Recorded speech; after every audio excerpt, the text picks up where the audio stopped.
Record on this computer. There's grain. This meeting is being live streamed. All right. I believe we are live, Beena and Syl. I believe we are live. Oh, yes. Okay. Hello and welcome everyone. And it's a big welcome because most of the people on social media, they were having trouble with the Facebook and Instagram and some other sites also, which was really interesting. So just a couple of minutes ago, still tried again, and then here we are. But before that, when we were not having access to Facebook and Instagram, and we were assuming that we might not have access to, so which means that there will be no live today. So I said, like, okay, most likely it will not be. So then Syl says, okay, no problem. We will go and we will just have uh, a day off, and then we will do chatting and we will do other things. And I was thinking about that. First, attunement, of course. And second, being appropriate. And the third thing is to be not dependent on your circumstances. Exactly. All those three were jumping out at me, and I was thinking, like, wow, okay, yes. First is attunement. Okay, it has to be. If we will not get access to Facebook, then there will be no live, and I'm like, okay, yeah, okay, whatever. But of course, we can't do anything about it. Instead of having stress or anything, we just say, okay, yeah, this is what is going to happen. And of course it was coming from attunement, then we would find something else. And appropriateness is that, okay, utilize your time as efficiently, as appropriately as we can. So this is what we might be doing. And the third thing was like, okay, no stress, nothing. And just following that. And I was like, wow. So what we are going to do, even with the dead time, how we can get value out of it. That was the dead time. That would be a dead time if we will not have that. And because I haven't finished a few things which I supposed to do, because I don't know for what reason I was distracted. And that was really yeah. No, but that was really bothering me that, okay, but why? And then Syl asked me, Beena, if you would not do this, then what you wanted to do? And I had no answer. Like, I have nothing to do. So maybe I don't want to do anything at all. But I was not getting it. And Syl said, okay, no problem. That is something so important to be aware of. You don't need support. You don't need encouragement. You don't need patience when you are at your optimum, at your best. You don't need that usually. You need support. You need understanding. You need patience from others when you are actually not able to do or be your 100%. And this is lack of energy cause a lot of problem in any kind of relationship, professional relationship, working relationship, personal relationship, intimate relationship, any kind of relationship or any kind of interaction.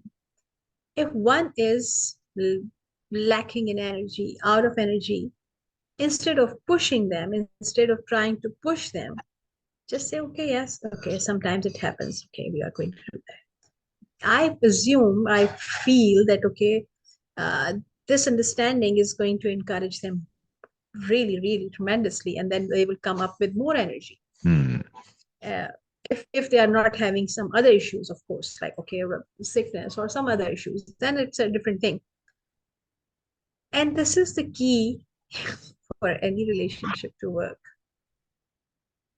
When one is not working, okay, yes, it was, this could be, and that would be appropriate also. Syl would ask me, Beena, why are you supposed to do that? And you said that, okay, you are going to do that. Why didn't you do that? That would be also appropriate, because he could ask, because this is something I supposed to do. I said I'm going to do that, but I was distracted. And I didn't try to hide anything. I didn't try to, of course, give any excuse. No, because I had no excuse. If I would have, then I would say, okay, still this thing happened because of this. I was not able. No, nothing happened. Simple, I was distracted. I have no idea why. I'm just looking at my things and I'm like, okay, so what is actually going on? Simple understanding. Just in those moments where you potentially you could be like really irritated, you could lose your temper in just those minutes. If Yeah. someone can acquire this power, this ability, this skill to hold themselves, it can save a lot of things in life. So I learned my lesson today. We don't need our best when everyone is positive and everything is positive. We need our best when things are not so positive, when things are not so Exactly. appropriate, when things are Exactly. not. But and this is what I have observed today in real practice, real application Wow. of those things. Wow. Uh, yes, and that is something I'm really thankful for, that because I'm still not feeling 100%. I'm still distracted. I'm still not having any clue what I need to do, what I want to, and what I have to. Nothing. But I'm just trying to pass this time as smoothly as possible so I can get back there. Because if I will try to figure it out, maybe I will completely lose my track and lose a lot of energy also, which I don't want. So Wow. appropriateness is the real abracadabra there. Wow. That's it. Abracadabra. This is Wow. okay. You just it's a magic wand we have. We can do anything with this, with just be appropriate in those moments. So this was my thought of the day. And now going back to Syl, and Syl, I took 7 minutes. Okay. Oh, that's not it. Please, Beena. Come on, man. Don't tease me. Don't tease me. No, give me a hard time. I mean, no. You take as long as you like. You can take 700 minutes. It's all good. Oh, I know, I know, I know, All good. I know. It's all about appropriateness. You share Exactly, what is to be shared, and that's it. You know. But exactly. just that It one was, time it that was. I wanted to start early, and then it was, again Oh appropriateness. no, no, no, no. I'm not teasing for that thing. I'm just being careful, being watch like observant about okay how much time, because usually I don't Oh, see. right. It's Usually I interesting. don't do Yeah. that. Yeah. I Yeah. just share things Yeah. without having any, because Good. I'm That's not good. prepared That's for that. good. I don't That's do any good. practice or That's rehearsal that's for that. So that's that's that's why excellent. it's Yeah. organic. Yeah. And that's what we want. That's what we want, right? Yeah. All right. Uh, Yes, exactly.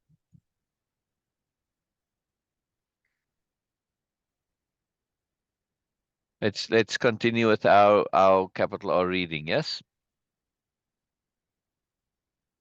Yes. Will you leave me a comment, please? Just say hello or something there. I just want to see that I can see it because uh, I'm not seeing the video. It's not updating. As people probably know, Meta, the parent company of Facebook, and Instagram and so on, they were down. So there was no access to Facebook for about an hour. So very interesting. It's just down. I couldn't log in, couldn't do Yes. anything. So it came just back just before 10 o'clock. I said to Beena, an hour is a very long time of dead time when it comes to the internet. It's like a minute of live TV dead time. It's long time. So I said, I'd be surprised if Hmm. they're not up, within an hour. And they were. So yeah, Hopefully they will. Yes. yeah, yeah. All right. So we're at this point where Oh, we finally starting uh, to come to Boynal's resolution, or at least where the actual issue is coming out, right? And I shared yesterday, I shared this. Did you make a comment, Beena? I'm going there. Still, I need to log in. Oh, right. Okay. Anyway, we finally getting to this point of where we're getting to the real issue, not what Boynal thinks is the issue. Yeah, yeah. Yeah. Let me just give Norma the link. She says she's having trouble to get there. All right. Okay. It's all right. We just record it and it'll be for there for later. And now we're getting to, Boynal shared that his original thing. Then uh, Biella was explaining about the anomalies, and she wanted really this resolution because the original question. Most profound interaction with anyone, we do apply. Like right now, when we are having trouble with internet, when we are having trouble with connectivity, we are applying capital P patience, of course, capital Yeah, A appropriateness, and also persistence. Okay, yes, it is going to be a bit difficult than usual, maybe, but we will persist. And yeah, this is what we need, and trying to be as thorough as possible. So, some breaks, some power outages, or whatever it is, going to disrupt the flow of the communication Syl was about to share. But yeah. this is what we are to learn and practice, that these trivial things Yes. are not going to affect our mood and energy and our communication. This is what we are practicing from way of impeccability in our daily life. So that's why I say, when I really uh, uh, getting the understanding of this practical philosophy, now it's everywhere. It's Oh in your yeah. Oh creativity. yeah. Oh yeah. Right, it's in writing poems, from writer, making, doing any art, or cooking, or doing dishes, everything, Yeah. everything, Yeah. Yeah. every Yeah. single thing. So okay, it's Yeah. still welcome back. So Oh, you can thank you. continue. Thank you. Thank you. I will. I will. But you did remind me. You did remind me before we get actually going into the story to read that poem Mhm. that I read to you. Yes. Oh yes. Uh, let me pull that up here. Right. Okay. I think I'm going to screen share and then I'll read this and then I'll continue with what I'm doing. So you can read along with me. Yes. Mm-hmm. Okay. Share screen. Here we go. This is a poem by one of the participants of Way of Impeccability. And, I am very proud of it. Why? Because it's not something they would have been able to write without Way of Impeccability. Yes. Uh, Yes. I mean, they never even wrote anything before Way of Impeccability, right? Never mind this. And this is somebody whose first language is not English. Yes. This is just magical. It's not just Way of Impeccability. I've been helping them with the writing too. So basically been doing the writing course, but not formally. I've just been sharing it with them. Right. I have a writing course. I have to formalize it still. Make it full and put it out anyway. But that'll come anyway. But I've been sharing it all with them, so they've been learning to write as well. And I said, write from your heart, write your passion, write what you feel. Yes. And this is now they were in an abused relationship, in an abusive relationship, and they got out. Right. So this is the context for this. It's very important. After loving too much, her spirit sore, and breaking her soul to its core, she discovered herself torn apart. She had a walk through her heart, but there she found a barren land, a no man's land, desolate and grand. Fantastic Beautiful. poem. Fantastic poem. Beautiful. Beautiful. Absolutely fantastic. And when you really read it for its meaning, yeah, it's marvelous. So just wonderful. Very, very proud of that poem there. Very proud of that poem. Very cool. Very cool. And I want to include it in my book of poetry, which I actually was just telling Beena today, because probably all of Beena's poems that she's put out, she's put them on Facebook.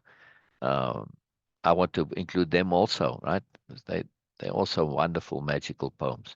And then I have a whole bunch. So I want to actually publish that now this month before the podcast start, right? So that we have more books available for people to get to. We may not get to this book, but we'll see. We'll see. All right. I was explaining about Boynal's first message, right? And that, how he was saying it, and we're getting to this point where we're getting to the real crux of it. All right. Uh, so, Boynal says, I just feel frustrated just now, stuck in a life I'm not content with. The anomalies are your way out. Boynal added, and I know this is something within me. Biella did not respond to Boynal's comments directly. She wanted to make sure she had all the elements available to him with which to construct the way out. Right? This is her impeccability.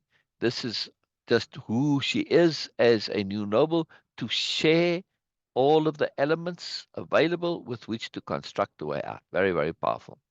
So, from a psychological point of view, when we literally look outside ourselves for answers to what is going on, to answers, for answers to what is going on inside, one could say all that happens is we now have instituted a bias that lets us see what we need to, what we want or need to, in order to resolve the problem.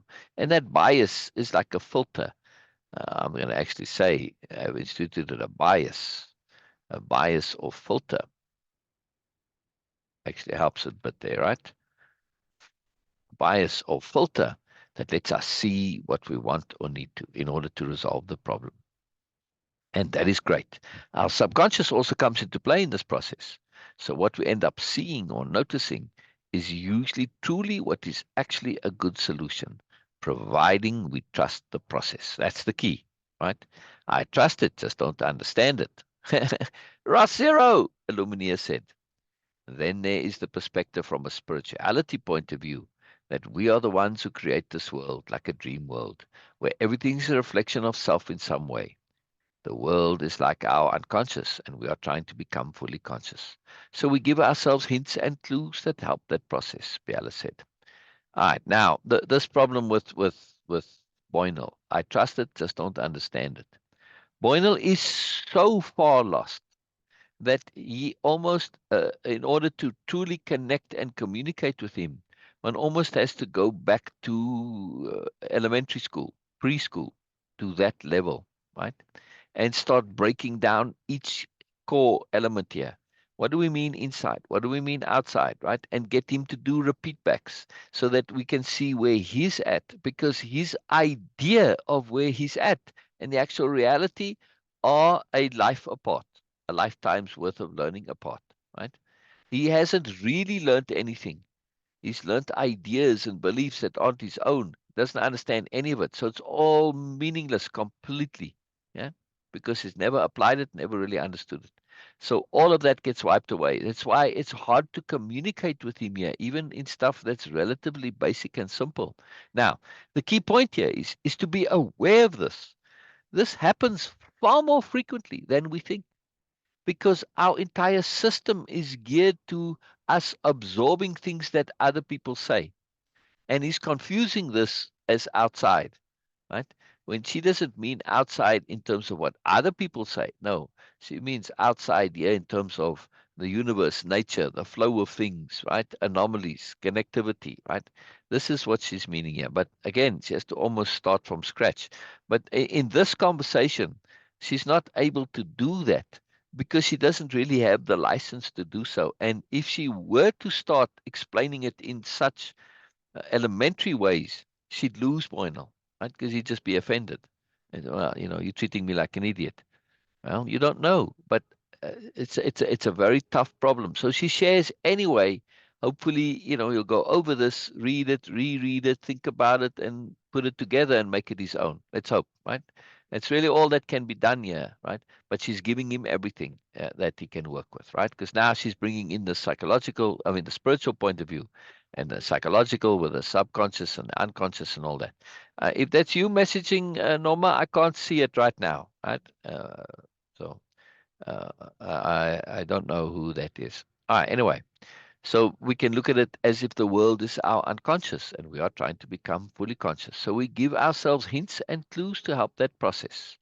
Biala says, I can't seem to find my fit here anymore. He goes back to the original problem. That's not the problem. It's you fitting with yourself. You've got a discrepancy between where you've completely overestimated who you are. Yes. And now you're realizing that it is an overestimation, but you don't have those words just yet. Trust without understanding is a very, very big deal. Most necessary, Biala said with feeling. She's supplying him these tools. Hey, I understand that. The world is an external expression of the internal. Now, this resonates a bit with him. Yeah. This point, that's external expression, this gestalt idea, to be technical about it, right? That the world we perceive is an expression of our internal, right? And this is a very powerful thing. It's not 100% accurate, really, because it's also the expression of other people's internals and it's kind of mixed together. But still, using that and looking for stuff that resonates and connects with you is very useful from a psychological therapeutic point of view. Where I am right now is exactly the same, caught between worlds, it seems. Yeah, you're caught between the world of not knowing and the world of thinking you know. Biala elaborated on a last comment and what Illumini had said. If we simply say, I don't believe in the process, I don't understand it, but I'm going to test it anyway, and we give it a good and thorough test, seeing if we can get value out of it. If we do that, we are usually pleasantly surprised when we end up with a technique or methodology that works for us, that helps us, that has value, despite us not believing in it or understanding it. Fiala added, it is so awesome. Yes, I have been told we don't need to move to grow. That is running away from ourselves. This is so fascinating to me in this conversation, right? Yet I have been told, not yes, I read it as yes first time. Sorry, I meant yet I have been told we don't need to move to grow. That is running away from self. He is still connected to this idea that of listening to others, right? And just taking what they say. At least there's the yet part, which now is bringing a bit of doubt. Well, he's doubting what Biala is saying, right? Because he doesn't quite understand it. So he says, yet I've been told, right? That we don't need to move to grow. No, you don't. But that's not what Biala is saying. You need to grow wherever you are. Moving is a separate issue. He's mistaking this a little bit, right? Biala brought her essential point to bear. Yes. Now again, she says yes. It doesn't elaborate what she's saying yes to, right? She just, yes, that I hear you that you've been told this. It doesn't mean it's true. Yes. So now I guess the task is to trust your outside self for a change, to try and hear what outside you has to say. Inside you has come to a dead end. Yes. See, now she brings it into a way where he can grasp it a little bit more, right? And she's assuming that he sort of knows what she's talking about, giving him the opportunity to save face a bit, capital D diplomacy, right? In the moment that Biela is saying this, yeah, he says, I'm trying A. He might not have had this thought before, this understanding, this awareness, but as he says it, it's like, oh, I see, okay, well, duh. And the obvious becomes obvious, and now we can agree to it, right? But he doesn't have to say, well, that was new to me. It's not, she's not asking for him to say that. She doesn't even bring it in. So it allows him to shift, to make this shift from becoming aware that he's actually very ignorant to actually knowing stuff, right? And not making him feel bad about it, terrible, and have his worldview collapse and become depressed and all that, right? So he's really trying to avoid that because that happens when people are in this situation. I'm trying A, says Boynal. Yes, but you can't try anymore. Again, this deep sensitivity of Biala, right? She's expressing what she's saying something for on his behalf, a capital H hearing, right? I'm tired trying to understand. Biala felt for Boynal. He was in a tough place to be. It's just letting go, waiting and watching, all the while staying connected to your intent, the intent of what you truly want. She brings in the concept of clarity of intent. Yes. When you have clarity of intent and you stuck like this and you say, what is important here? In this case, what's important for Boynal to put his intent on is understanding, not whether to move or not, but understanding. Yes. The move or not thing is very, very easy to resolve. You don't like where you're at, you hate it where you're at, you stuck where you're at, move. End of story. Right? Simple as that. Right? You have reasons to go, somebody you like over there, etc. Right? It's a mess over here. Okay. That's a separate issue. The bigger issue is him not understanding what's going on with himself. Right? So now you say, I want to understand. Let's just, for argument's sake, Moino says this. Then you wait and you watch, right? And stay connected to your intent. And you're going to see the things that you need to see. You're going to hear what you need to hear. You're going to be shown what you need to be shown, right? Situations will change. You'll get that resolution. But you got to stay connected. You got to have unbending intent. Very important, right? It's that momentum of when you push a car without the engine on, right? And you start pushing it. And at first you have to make a big effort, but then you have to keep making effort, not as much as to get it started, but you have to maintain that effort. Otherwise, the car is going to stall. It's exactly the same way with intent. That's why you have to have unrelenting intent. Otherwise, you have to start all over again, right? Yeah. Yeah. It's just letting go, waiting, and watching, all the while staying connected to your intent, the intent of what you truly want. She felt a bit of encouragement was needed. And yes, to hell with understanding. It doesn't matter if we get value. Now you say, well, doesn't that contradict what you just said? No, this is little you understanding, right? And as she's typing this to him. But also in the context, it is he is struggling here with understanding, and it is not focusing on where he's getting the value. If he puts out an intent and says, am I getting value from this? From that connectivity to the value, this will bring him the understanding. Whereas him trying to figure out what can't be figured out is what's blocking him, right? So he doesn't really have enough yet to really pay attention to capital U understanding. So this is why it's appropriate here, right? But he needs to set his intent here that to figure out to get value, right? And then he can really then you'll get to that capital U understanding. So it's kind of important. But yeah, in as an intermediary step, he can set that aside and just focus on value, and it will bring him to the understanding. But you have to. It's kind of chicken and egg, cart and horse problem here. Very interesting, though, right? But either way, whatever works for him, you can go with the understanding, but don't overemphasize it. Don't stress it too much. This is the trouble. I don't know what I want anymore. Now he's starting to realize what I did want seems not to be the case now. Finally, finally, we are really starting to get somewhere, right? Where he's at least aware of this, right? What he wanted before was ego and attention and thinking that he can teach others and he's got a gift to share with the world and all of this stuff, right? But that's, yeah, all right. It's starting to fall. In other words, the superiority paradigm stuff, approval, attention, all of that stuff. Right? A significant problem for Boynal. Without clear intent, it would be difficult. Yeah, this is very deal. Biella laughed, trying to lighten the mood, even though she was not sure how it would be rendered on at Boynal's end, because it's converting the to text, right? The voice to text. So it'll probably just put laughy face, laughy face, laughy face, or say lol, lol, lol, or something, right? How the thing would convert it, how it would come out on his end, she's not sure. But intent had a way of communicating and attaching itself to words. Yeah, not just words, but art, to any medium, really.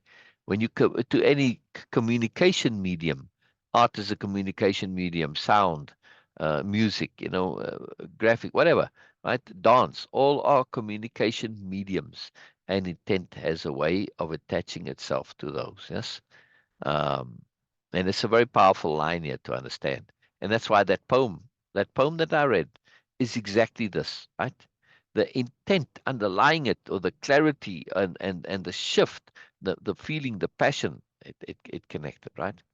And when you're feeling something and you're communicating it, it's an intent to communicate, right? But the energy is what makes it communicate. You probably don't understand how your mobile works either, Biala said, surmising. She wanted to reference it for any reaction to its incongruity. She never loses the bigger picture, right? She's multitasking here. A crisis of intent. Difficult, she says. Boynal added, indicated amusement. All right, so he's taking this now, a shift of mood here, to lighten things up a bit positively. Oh, oh, oh, oh.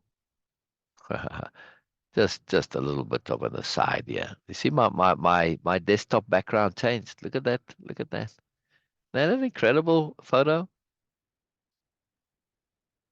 Yeah. Wow. Wow. That's something else. Yes. Yeah. But Yes. you'd think though, if these are, a time lapse of vehicles traveling, yeah, Yes. where the cross lines, right? Where's the cross Mm. traffic? But you know what this is, Beena? I'm pretty sure What? this is of a train yard. These are all train tracks. Uh, That's why it's all one like this, right? oh, Wow. yes. Oh, yeah. Wow, that's a huge, huge train you're on, yes? Wow. Anyway, Yes. we digress. We digress. Yes. But it just popped up, and it was fun to see. So, and we are there. Oh, no, that's not what I wanted to do. Dang nabbit. Trying to bring the things back up again. That's the original one, and this is the one we're reading now. All right. Uh, and where was Facebook so I can see if they. Will you monitor in case there are messages, please, Beena, in things?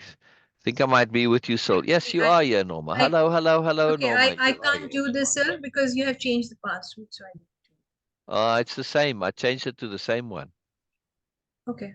I tried, but it is not allowing All me right. to. All right. No worries. Well, log in as Beena and monitor it from there. Okay.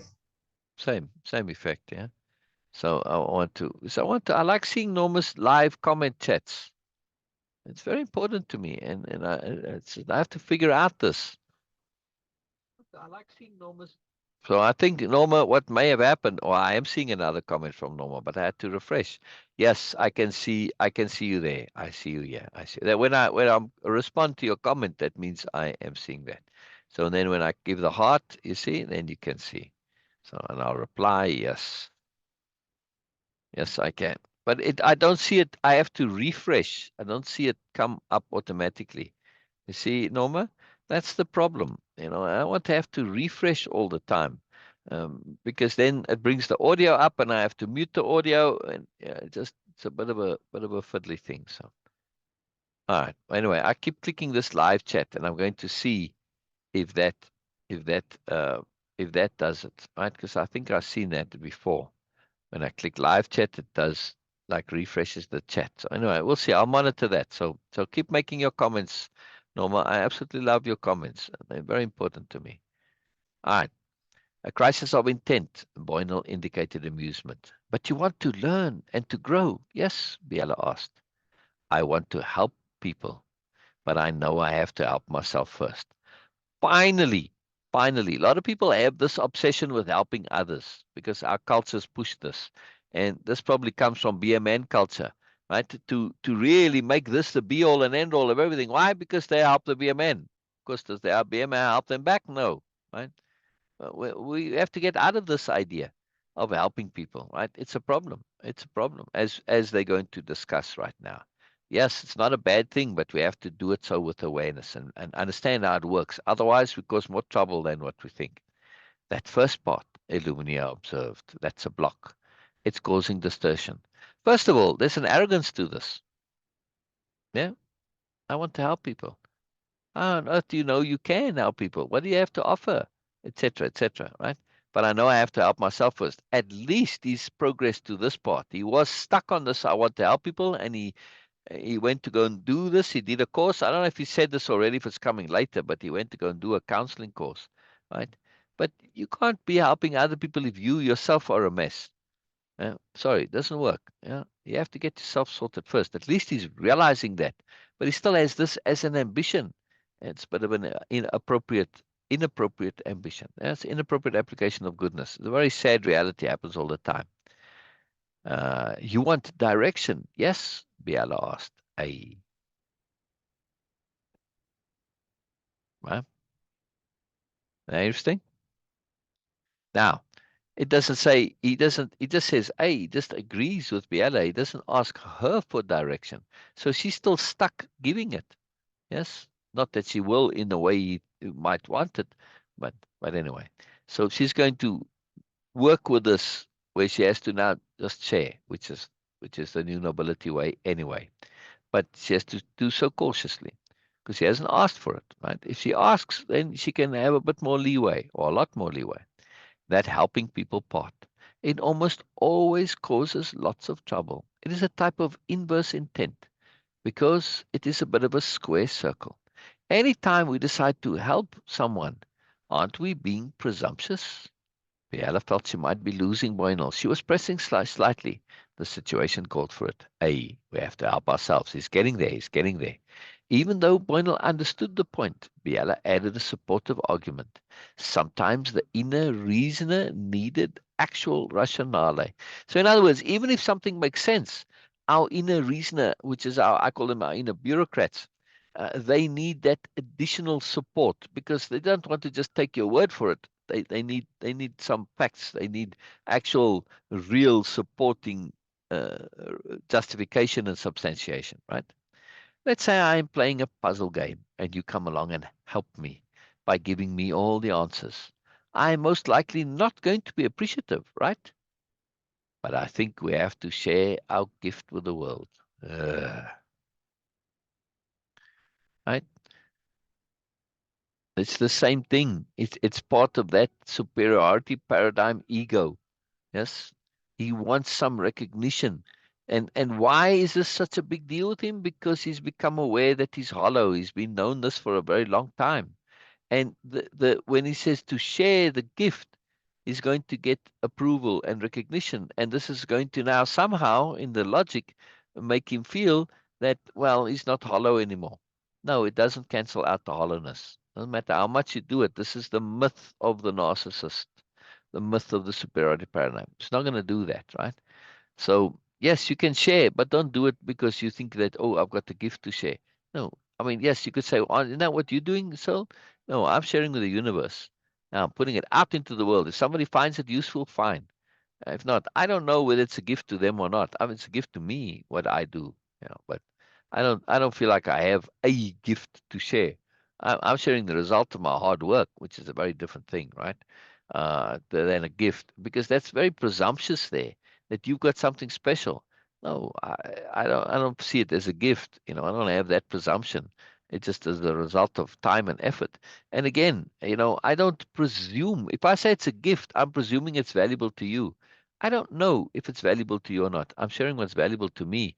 Beena's told me a zillion times it's valuable to her. And what Beena shares, I've told her a zillion times, it's valuable to me.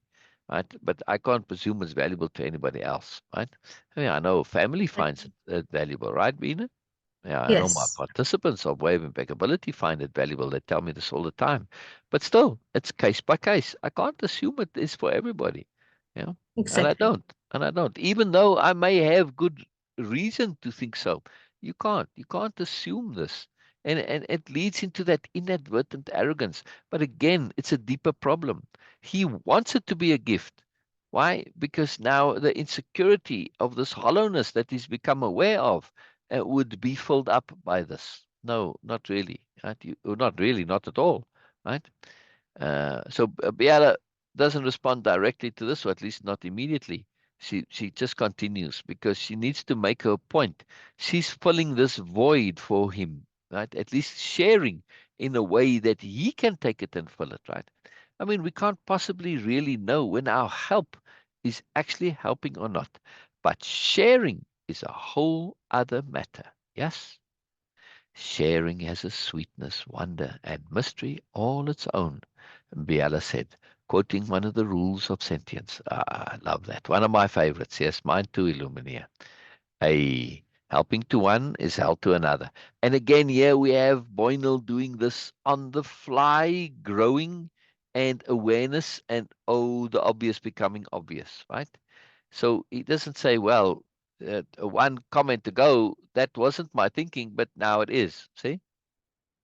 It's because of Biala's capital D diplomacy and her skill, her exquisite skill of being aware of the entirety of the situation by a capital H hearing. This is new nobility in action. It's fantastic. They are very sophisticated and very profound and very skillful, and they operate on many layers which most can't see. I mean, if we don't do this capital or reading, we won't know that this is deliberate, right? And intentional, intended, right? It's very powerful. A help to one is help to another. Sharing is the free gifting of what works for us, what we like, and what we find valuable. Right? This is very important here. What we like and what we find valuable. There's triple emphasis here. I'm going to rest now, Biala. Thanks again, friend. I will keep seeking and knocking. I'm sure something will happen. Biella saw the message and wrapped up. As soon as we shift that intent to helping, we almost always get pushback from the universe because that intent narrows our awareness. We move away from enhancing our own. We start to think in terms of what would be helpful. It's a kind of a delusion. We cannot ever truly know what is going on inside someone else. Also, as in our puzzle example, helping is often the worst possible thing we can do. We can deny others the opportunity of learning for themselves, of figuring it out for themselves. Yes, agreed. That makes sense. We can only figure out ourselves. Yeah. We can only figure out for us a perfect summation and takeaway from Boynal. Biella liked the way figuring it out and figuring ourselves merged. Yes.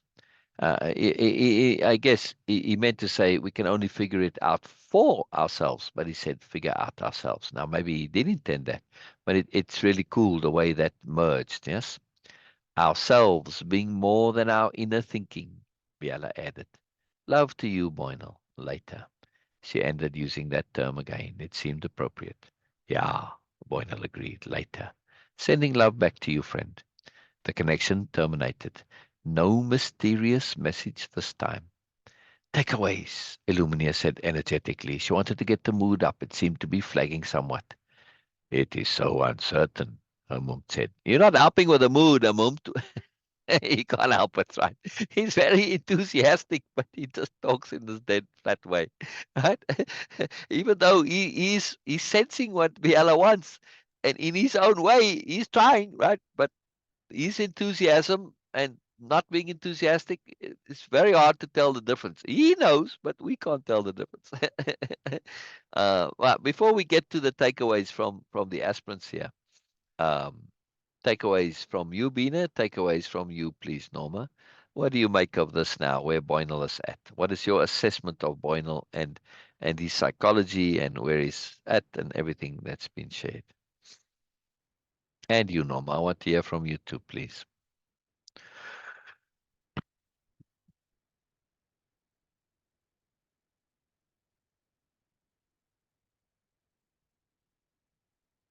Beena, where'd you go?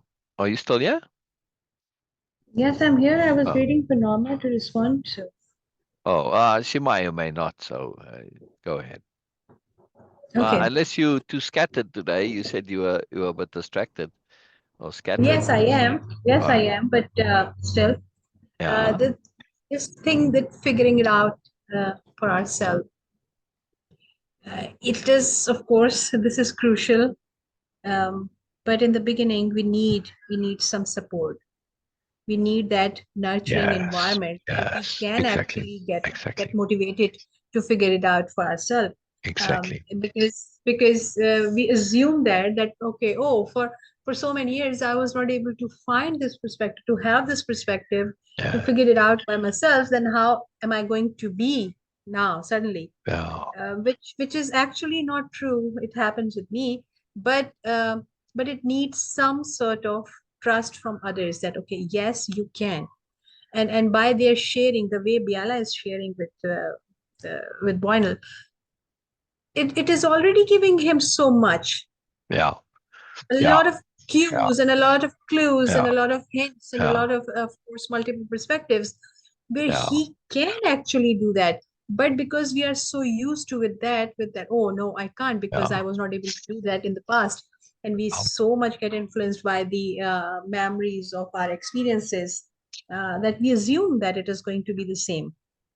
Yeah. But as a newbie, as a tiny little sprout, we need some support. We need some comforting, nurturing environment Yes. where Yes. we can trust Absolutely. ourselves. So Absolutely. yes, And this is why when we do the programs, right, Way-of-Impeccability, capital H sharing, PSP, whatever, right? This is why the Zoom time is so important. Because when you are on Zoom, that interactivity where you're sharing your repeat backs and you're sharing your takeaways, you're sharing your tasks and exercises, right? You're sharing what happened during the time before, right? When you're sharing this, and you have somebody who's responding to you in real time, right? And you can hear their voice. This is that nurturing environment. This is very important, and it's why going forward, at least after the podcasts, yes, I'm assuming we're going to have plenty people wanting to do Way of Impeccability. I'm going to be doing them as group Zooms, right? Yes. Where everybody's on and you share. And now you get to hear somebody else's sharing. You get to hear their questions. You get to hear what they don't understand. You get to hear their doubts. You get to hear their awarenesses, their figuring it out, right? Their application. Yeah, oh, wow. Oh, okay. I never thought of it that way. Wow. And this is that faceting, right? You're looking at the issue from multiple facets. And when you do that, you get to see a whole that's greater than the sum of the parts, right? And this is a very fantastic experience. But again, it's that nurturing environment and community. Yeah, it's very, very powerful. Somebody wants help with coaching, and I'm very seriously considering that. It's just popping into my mind right now to maybe go and do capital H hearing in the lives when we're done with this. Go through that. What do you think, Beena? Or not? Anyway, let's That that will be interesting, but yeah, doing it in live, it's a big, of course, big program, yeah, it will and take a long time. it, Yeah, it, it needs a lot of takeaway also, because if a person is yeah. not responding, then it's kind of like, no. I feel that. Yeah, yeah. We'll see. We'll see. I just was just an idea, Yes, So, all right. yes. Takeaways on Boynal. Any takeaways? Norma, you too? Are you still here? Maybe Norma said she messaged me. Maybe she had to go. I saw you. Okay, interesting new something. Norma says. Where did your message go, Norma? Uh, I can't open your message, so I can't open Messenger. You see? Oh, there we go. I clicked on Norma. Nope, doesn't bring it up. So Norma, respond in comments. I can't see what you're saying in Messenger. It won't open up for me. Okay, so say in comments. Yeah, and I'll keep clicking this live chat to see if this refreshes it. Are you looking at the comments from Beena's Facebook, Beena?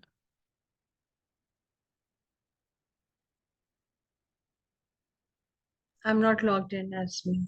Oh, Oh, I will. don't worry about it. Don't worry about it. Don't worry about it. Oh, let's not make it complicated. I'm just listening. I'm just listening. Uh Tell me your thoughts on Boynal. Tell me your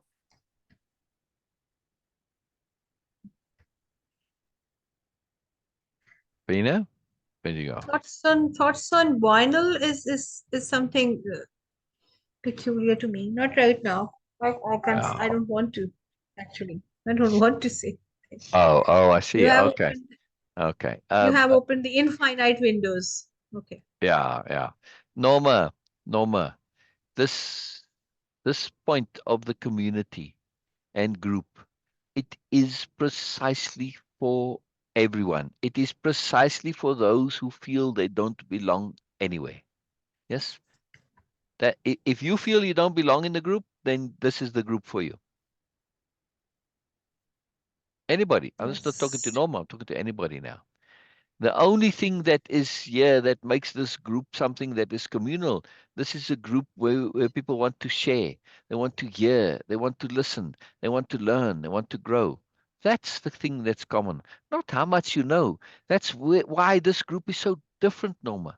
It's not about, oh, we're all at the same level, we all have the same interest. No, no, none of that stuff applies here. None. There's no hierarchy here. This is a group where there's no levels. That whole level concept, throw it away, right? In other words, why would you think you don't belong? Are you not a good person? You're not a semi-good person, and you're not a person who has even a little bit of goodness in you. If you have, well, then you belong here. Are you interested in stuff that's moreness stuff, whatever moreness may mean? Well, if you are, this is the group for you. Are you interested in sharing? Yes, this is the group for you, right? So this is it. There's no criteria for belonging other than interest. That's it. That's really all it is. It's really not what it is. You don't have to have the same level of interest as others. This whole idea of being same as the others. No, forget that. Throw that out. None of us are the same. We're all radically different. We are all radically different. And this group is about celebrating that difference. Yes. If you don't know anything, if you're completely ignorant, no problem. This is the group for you. As long as you're willing to learn and listen. That's it. Right? Look at Boynal. Does Boynal belong in that group there that's there? No, you could say. But yes, also. It is not of issue to Biella. It's not of issue to Illumina. It's not of issue to Ursula. It's not of issue to any of the aspirants. Right? That's why the delegates are there. Right? Some of them are like, what? They completely lost. They even more lost than Boynal. But they just are listening because that's their mandate. So they get pulled in. No. There's no of that typical belonging and criterion, membership and all. You got to pass levels and all that. No, none of that. None of that. None of that. None of that. So you do belong, Norma. What do you think? We enjoy you being here because you don't belong? Come on. No. No. See what I mean, Norma? Let's think about it a bit now. We love you being here, Beena, Norma, because you do belong. Right? You're a magical, wonderful person. That's it. It's all that matters. All that matters. You have good intent. All right. So, and Beena says she has Sorry. takeaways, but she can't share them. They're way too rude. Sorry. Beena just says sorry.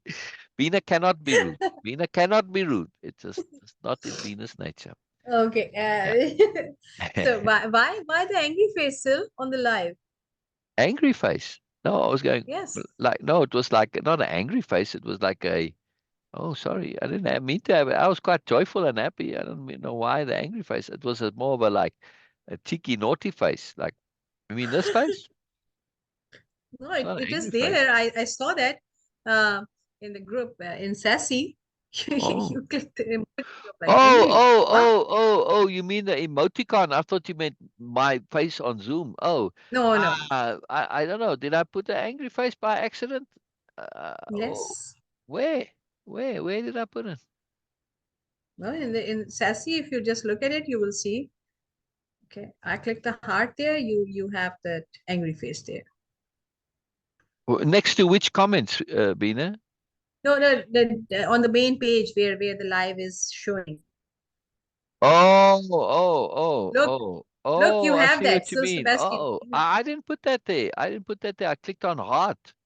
Oh, I better change Mhm. that. Yes. Well, maybe it's the Facebook putting it there because they weren't connecting. I don't know. I know what you mean now. It was my, in other words, to be clear here, it was my reaction to the video, right? I didn't know what you meant at first. See, when I hover, it doesn't give me the option to even change it now. Okay, Yeah. leave it. But let me try on the other. I've got the other page. I've got it up here as well. Let me see if I can do it here. Angry.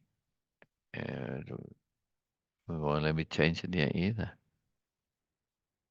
Uh, no, I remember clicking art as part of my routine when I share things. So, right, when I share it from the well, where is it now? Like yeah, right. Then I do all the see like this. I go yeah to that. How it got that angry, I have no idea. No, no, no, no. Love it, love it, love it. And then I do, from here I go share public and share to page. This is when I do when I start. First thing I do, while Beela's doing the introduction, it takes about 4 minutes. I I pin it to featured, and then I put it in the guide, and it doesn't show it now because already in the guide. And on Sundays I pin it to the top, but not in the week. And then I share it, right? So I do pin to featured, add to group, share to my timeline, share to the page, and then I come back, right? So that's the time Beena helps me there because it's you have to concentrate a little bitty. So yeah, yeah, Norma, yeah, you are here, and I see your comments. And can you see I'm here? Yes, I can. So I love it when you're here, Norma. But these comments, when it's on the timeline like this, right? Then Facebook only shows, I don't know, maybe another two or three more. Yeah. So in order, and it's not live. These don't update live, or at least not after a couple. Just the peculiarities of Facebook. So I have to click on this window like this. Then I have to turn this off, you see? And then it shows new comments here. Or if I refresh this in order to check the comments, then I get back to this one, and then I have to click on it, you see? Oh, hold on. Right. Uh, I think Beena's calling me here now, or somebody's calling me from Georgia. Who's calling me from Georgia? I'm going to take this, Beena. I'm just curious now what this is. Hello? Yes, please. Hello? Somebody calling me from Georgia. Who are you? I don't know anybody from Georgia that I know is in Georgia. No, no sound. No idea. All right. Well, too bad. Too bad, person. I don't normally answer the phone much on that number anyway. It's usually just technical stuff. Anyway, so let's take this one out. All right, very cool, Norma. Very cool. I'm here. Anyway, anything else you wanted to say before I continue reading a bit, Beena? No, please continue. Please continue. All right, takeaways, Illumina said energetically. She wanted to get the mood up. It seemed to be flagging somewhere. It is so uncertain, her mum said. Yes, said Nora. I too would like to be more sure about Boynal. I mean, I don't know for sure if he's really going to use and apply what has come his way. He reached out, Marco said. That changes the dynamics of the interaction. It gives license for a different type of communication. Letting others be is hard. Letting them alone is very hard, Shaw added, neatly encapsulating their mood. Such measly takeaways, Illumina grinned. But yes, it is tricky. Boynal has to figure it out for himself. It's not only Beena that has a measly takeaway, the others also. and not all. Kaljun hasn't shared his takeaway. Aki hasn't shared her takeaway, right? All right. The Attunement. collective that, yeah, what's that? Attunement. Attunement. I guess so. Anyway, Boynal has to figure it out for himself. It's up to him to adopt the concept of anomalies, to integrate them into his personal world. It is not easy. There are many implications, Illuminia smiled. And I feel that had if there was a bit more of a conversation coming, Biella will explain that, I'm using anomalies like omens, except there's a massive difference. Because omens, and that's why I don't use the word omens, because immediately when you use omens, you think things that happen that are unusual that have a particular meaning. And that's the problem with omens. That understanding or this idea, this association with omens to specific meanings, right? If this happens, it means this. I mean, you can go and look it up even. You get a book of omens or whatever, right? Or symbols, like dream symbols. It's complete nonsense, right? What things mean to people is very different, and your dreams are very personal and individual. I guess there may be people that in general see the omens the same way. It's going to work some of the time, but not all of the time. And that's why people sort of still keep on with it because they find resonance, but longer term's not very accurate, right? So, but inappropriate. Anyway, um, she was acknowledging that sometimes there was only so much one could do. At some point, others were on their own. But I think if Boynal had years this, it could go either one way or the other. It could make it worse or better with anomalies. Anyway, but she did give enough where you could figure it out. She retrieved an enthusiastic grin, explaining further.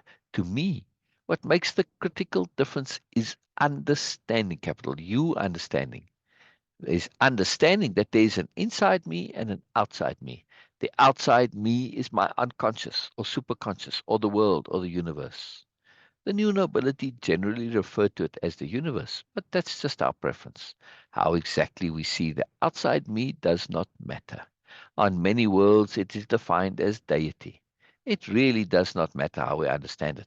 The key is to understand how the process works, capital P process, how we use the process, why it has to work the way it does. Once we do that, it all falls into place. Illumina looked towards Biella. Sensing Biella may have something to add. Biella did indeed, elaborating on what Illumina said. We have to at least have at least two parts to us in order to consciously know one. This is a very big point, yes? In other words, we need a mirror, we need a psychological mirror, and that mirror becomes the second us.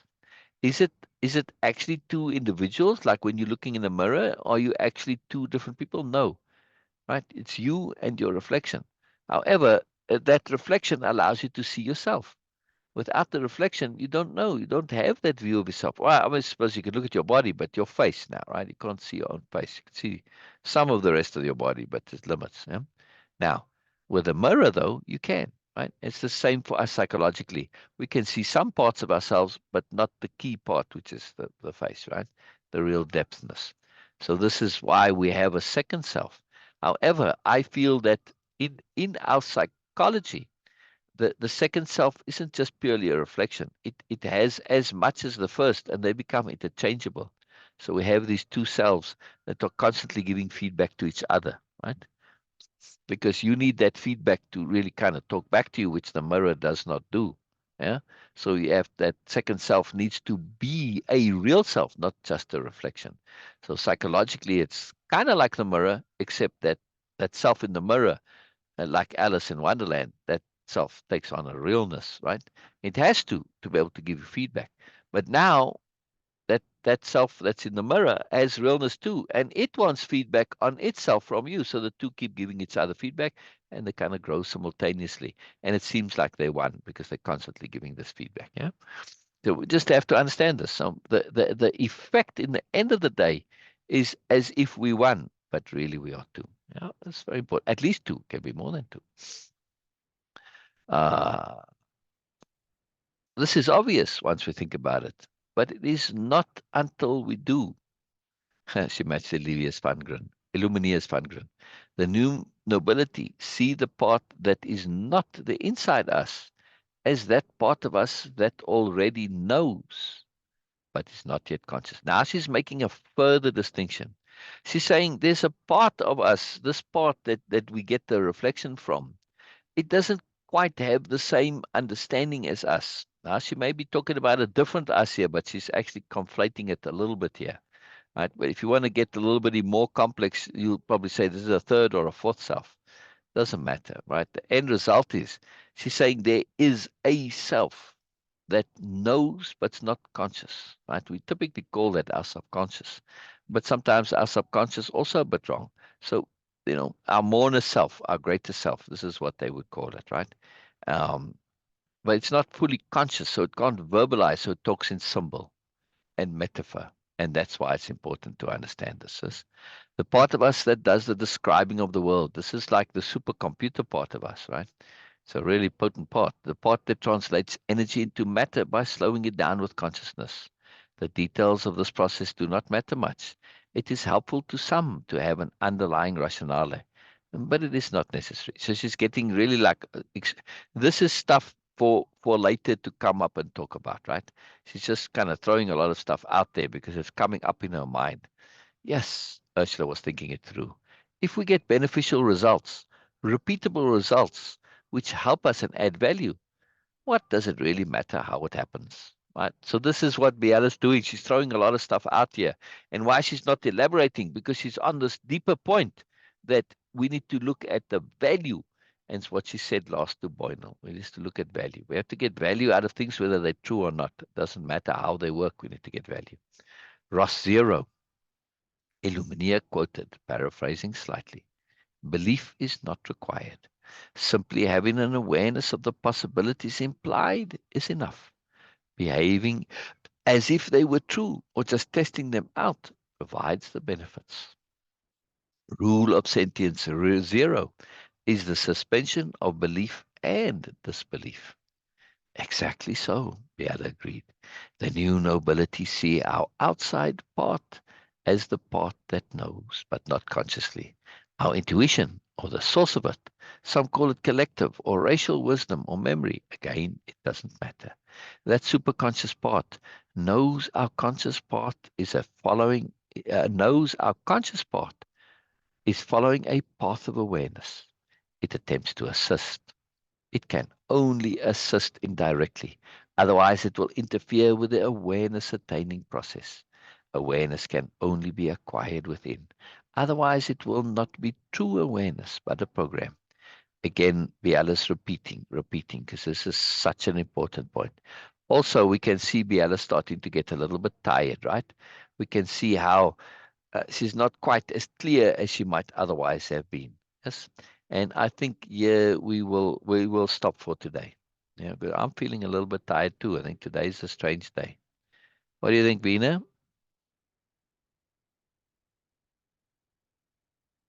Norma? Either of you, please share, please share, please share. Where you, Beena? Yes, yes, Yeah, yes, yes. please share your thoughts here. What's going on?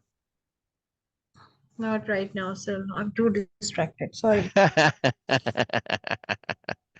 It's Yes, all I good. am. It's all. And, oh, I'm just amused by it. I don't know. I'm just happy. I'm just Yeah, happy. today is just a weird day for me. Yeah, So I am yeah, distracted by so yeah. many things. Two selves, says Norma. The mirror only shows the clothes the soul is wearing. Yes, exactly. Exactly. And that's why internally in our subconscious, we don't quite get the full picture either. That's why expressing ourselves, communicating is so important, because then we start to hear via others, we get to see ourselves. All right. So the old Greek maxim that's around in terms of self improvement is know thyself to know others.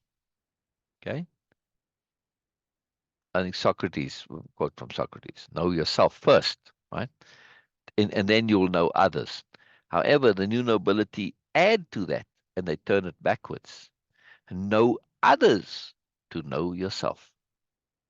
That's a quote that comes from Capital H Hearing, right? So it's both ways. You better know yourself to know others. But then once you get to know yourself a bit, then you start to make an effort to know others in order to know yourself. Why? How does this work? Because when we start to realize that others are simply variations of ourselves, that we could easily be them if we just took a different decision here, a different choice there, and then we could easily be them. But their variations is still a variation of the same underlyingness. Yes. And the more we understand the variations, the more we understand ourselves in terms of what we could possibly be, not what we are currently now. Most think that understanding themselves is knowing what they are now. And then unfortunately they say, oh, this is me. That's only you. Then you have to understand you're a process, not a snapshot. Right? And we get confused with this because of snapshots and paintings and stuff. Oh, that's me. No, that was you then. Right? But when you see others and you start seeing all these variations, you realize, wow, I could just as well be that. And I see some that I do want to become and I make an effort to become and I change. Right? And when we realize that we are constantly in flux, changing, growing, processing, we are a process, right? We're taking stuff, we process it and we go on. Now it all changes. And this is greatly facilitated when we see others and we start to look at others in order to know ourselves, right? It's a very, very powerful thing. Very, very powerful. And then the more you get to know yourself, the more you get to know others, and it starts to feed off each other, right? Because we're all in the end one anyway, right? So really, you're just seeing facets of yourself internally, and you have external facets as well. It is the maximum beneficial arrangement that the universe can come up with for you to get to be aware fully of yourself, your mono self, the totality, your connection to the universe, that you are all, etc., etc., etc. It has to be this way. Right? That's what Biala was saying earlier. When you understand how it all works together, that's when you really start to figure things out, really when it starts to fall into place. So yeah, it's very important, Norma. And we have multiple selves, and everybody else is a self. Yes, you are an alternate self to me, Norma, and I am an alternate self to you. If you followed my path, then you'd be here. It's as simple as that. We all have the capability of being others. Yes, we all have this. We all have this. And this is where our compassion comes from too. When we understand, I mean, the old Christian comment there, but for the grace of God go I, right? I assume that other religions have a similar thing, a similar quote, right? Um, just change the name of the deity, you know, there, but for the fairy queen go I. Same thing, yeah. Doesn't matter. But again, you know, there you're saying if circumstances were different, that could be me. Yes. Now, normally it's a statement of compassion. You're typically saying this to somebody who's having a hard time or problem. But we could apply it to somebody who's got a wonderful life and say, wow, you know what? Things had been different. That could be me. Yeah. Yeah. It's true. It's true. We are. We are. So that's how I look at things at any rate, you know, and the new nobility Yes. also, but they take it a step further, you know, with that whole angel point. They don't Hmm. just see others as themselves, they see others as angels. But then and this is a big deal. Not potential angels, as angels. Makes them treat others very differently. Yes, Beena, you said, let me hear more on that. Elaborate on that, please. Elaborate on that. Yes. Okay. Treating other people or others as angels. This is something very dramatic, okay, because you are Yeah. going beyond the usual and norms. And, okay, treating everyone as good. Okay, yes, as good human being. Okay, no, but treating everyone or others as angels. It's a Yeah. different thing because then you have to reconsider your not reconsider but actually just go through Right. the Right. concepts of angels we have already. Okay, so Exactly. for me, the angels were okay. The idea of angels, because of my upbringing, that the ideas of angels are that okay, they do things always good because they don't have a different Correct. choices like Correct. us. They cannot Correct. go to Their being has been yes, mandated, right? It's like they come with yes, this mandate built into them. That's why they exist, in other words, right? Okay. yes, and also that because angels we can't see them. Okay, Yeah. normally, so Yeah. they do things in a bit or on surface in a mysterious way Yeah. Yeah. because they are not visible, they are Right. not, we cannot see them. So when Right. they are doing things, when they are influencing situations, when they are doing anything, we can't see that, so we cannot find the reason uh, immediately. Exactly. It's So that missing. That way of helping is it doesn't really work, right? Because it yes. doesn't. So that's why the angels started to shift with that incident and they came down in mortal form because now it's a different story, right, Veena? Okay. To Yeah, help so your, for but me yeah, it was like I was trying to understand that okay, what else about angels? What else about so I keep asking myself questions that okay, how to right, understand angels? right. Because if I don't understand or if I don't have a clarity of the concept of angels in my mind, then how can Yes. I actually just understand or assume others Yeah, as angels in my life? yeah, Okay, I am is still I didn't do that deliberately to anyone because this is a kind of like okay is still in my to-do list. I didn't do that, but I always of course after Way of Impeccability I always try to find that some positiveness in any yeah. situation, like when I'm going anywhere via Uber. So what Uber drivers actually do, they try to drive as slow as possible. Okay, the 40 is their thing. Okay, this is the suggested speed for the safety of passengers, or but they do that deliberately also. And sometimes they just use a longer route Yeah. to To get more payment, and in other words. exactly that manipulation you can see. Yeah.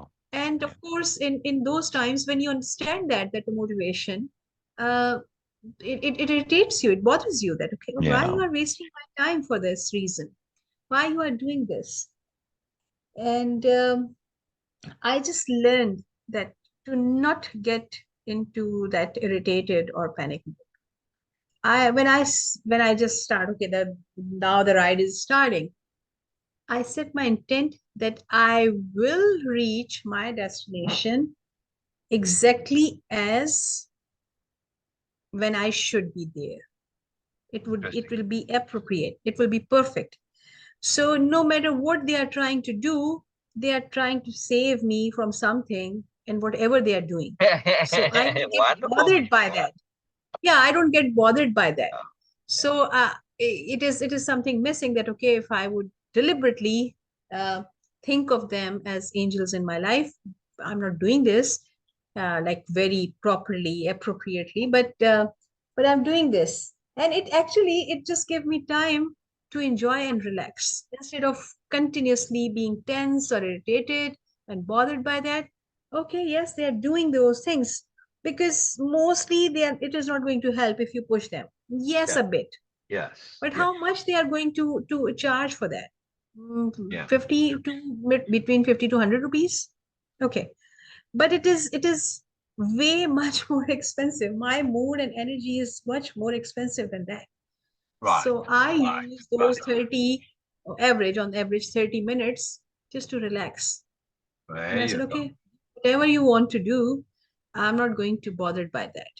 And I will reach my Going to destination be at the bothered by perfect that. time. Yeah. Yes. Yeah.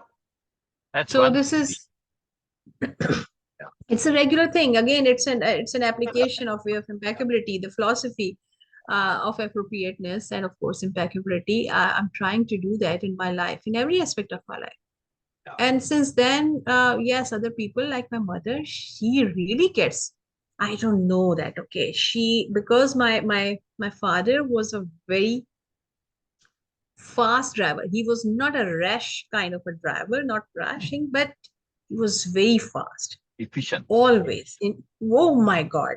Like he must be into that. He should be into any Formula car racing or something like that. People literally, because my brother's friend, when they were sitting with him in the car and he was driving, they literally pull their legs up and they say that, okay, no way. We need to catch up Wow. that, because that he was, and then he could do that without getting by any tension, anything. Like, okay, his elbow always on the window, always having a cigarette in his hand, and never get tense, and like super fluid kind of a thing. So my Right. mother is used to with this, with Right. that speed. So for her, it's a big botheration. Like, oh, Wow. come on, you Interesting. don't know how to drive. Why you pick this car? Like, okay, why you are doing this? You don't know really how to drive, Right. because she's so used to with that. But Interesting. again, it's an expectation. Not everyone Correct. is same. Correct. So of Correct. course they are not going to be like that, Yeah. and I'm not expecting him to be like that. So, or them. Well, So also that's they why for likely me, have insurance issues that if they get into an accident exactly. driving too And they fast, have a then the insurance suggested won't speed pay. limit for professional driver. There is a suggested, is of course, limit. Yeah. They cannot speed. They cannot just rush like that. So, but of course they manipulate that also. So, but again, coming back to the count, it is not energy efficient.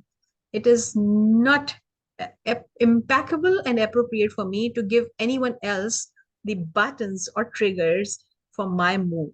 There you go. Don't give them that power. Exactly. Exactly. So this is what I'm trying to do and practice in my life. Wonderful. Wonderful. Also, as angels, they are giving you an opportunity to be different.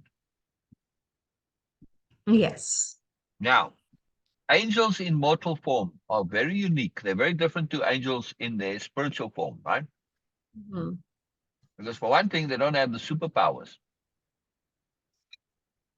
They have to use ordinary means. Because when they agree to be mortal, for many reasons they do this, right? But the end result is that they retain the intent to do good. Yes, but they have to do it via mortal means. And mortal means are very difficult because you can't really do things directly. Yes, so it's a whole different Yes. paradigm. But also, they retain that intent. Now, that intent is not conscious. So they will do things motivated by the intent to goodness that they don't understand. Right? And we don't necessarily look at it if we don't see it in the right way, we won't either. In other words, we might think it's inappropriate when we look at it in a normal view context, like them driving slowly. Well, you're just doing it to pay the bill. No, they're doing it to give you an opportunity to learn patience and also charity. and also giving. They don't earn very much. They're forced to charge the lowest possible, right? It's not really enough because it's a very competitive market. It's an over-competitive market. So they end up, the unfortunate part of this is because of that competition, everyone, all the Uber drivers end up underpaid. Correct? So now they're giving you an opportunity to pay them what they really need to get, right? If the situation wasn't so competitive, right? So you're getting an opportunity to actually pay what the thing is worth, right? Because you're paying under what it's worth. So now, Beena, if you go somewhere regularly, right? Let's say to Auntie's house, okay? You take an Uber to, Yes. right? Yes. How much would it cost? Well, again, right? How much does it typically cost with a slow driver? It's like, No matter. oh, in Just give me an dollars? example, more or less. Yeah, more or less. In dollars, it would be like No, 5 to no, Canadian 6. rupees, don't matter. You'll see my point in Yeah, a minute. it's a 5 to 600 rupees. Okay. And if they were to go fast, I'm assuming it's going to be something like probably 400 rupees maybe, yeah? Yes, All right. yes. So now, next time you go to Auntie's, right, especially Mama's there, you say to the driver, all right, driver, we go this route very regularly, right? And we know it's 400 rupees if you go and you drive as quickly as you can, right, without being reckless. But we're going to pay you 600 rupees, but we want you to drive fast. If you drive slow and you don't take the direct route, then okay, you get 600 rupees. We're going to pay you the 600 rupees anyway, but we want you to drive fast. See? And then that probably solve your problem. Hopefully, yes. Huh? It's worth a try. Huh? Exactly. But I just want to make the point about angels in human form, that they will do what is good for you, not what's nice for you. They will try to have both together, but they're kind of driven by an instinct here, not a consciousness, right? So we have to understand this. And when we do, we see sometimes that their inappropriate behavior, when judged in the context of goodness, whole different perception, right? Like in the case now, when we looked at these drivers, the Uber drivers, right? Different paradigm. I'm getting the opportunity not just practice patience, but practice understanding, looking at things from their point of view. Yeah? Yes. That greater discernment when you attune to the whole economy, but wow, there's so many Uber drivers, right? They're all competing. And the balance point, when you look at supply and demand, it works out very efficiently for the buyer, not necessarily for the seller. Right? And because they're desperate, they're willing to take the minimum that they can get by with. Right? That's the point that the thing stabilizes out, because there's more supply than there is demand. Right? Yes. When you understand this, now you say, well, hey, let's pay the Uber drivers a little more. Huh? Isn't that something, Beena? At least the Uber drivers in Karachi. There may be other places where there's, like here in America, where there's a short supply of Uber drivers, and then they make really good money. Huh? Yes. All that supply and demand balance. But in Karachi, there's definitely an oversupply of drivers, right? Yes. Yeah. But Karachi is a big city, bigger than many countries. So, Yeah. yes. Still, though, I'm saying in a situation like this, where there isn't a situation like in America, or at least right now, where there's a labor shortage, right? People can get really Yes. good, well-paying jobs. So the jobs at the lower end, paying jobs, there's a shortage of them, right? Right? Like when I go and get pizza, help wanted. Right? There are lots of jobs like that available now. There's always been in America, actually. Even in the worst times, during COVID, I saw help wanted sign. 2008, when there was a big economic collapse in America, big recession, they made a big fuss of it. I still saw help wanted signs. I've been paying attention to it for 30 years. Why? So now I had a restaurant back in South Africa. My sign on the door was no help wanted, no jobs available. I had to put a sign I had to actually put a sign up that said that, right? Because I got so many people looking for jobs coming in through the door every time, and I had a bell on the door, right? And in the mornings, I'm sitting there doing my orders and stuff. It would be so constant, it would disrupt me, right? And people would walk in, and I just say, "Sorry, no jobs," before they even said anything. Yeah, but there's always something. You sure there isn't something I could do? And then maybe they will ask for a handout. It wasn't possible for me to respond. I mean, I'm getting in dozens of people every day, right? It's heartbreaking. It's heartbreaking, right? And that's despite the sign. That's despite the sign. I'm still getting tons of people. Yes.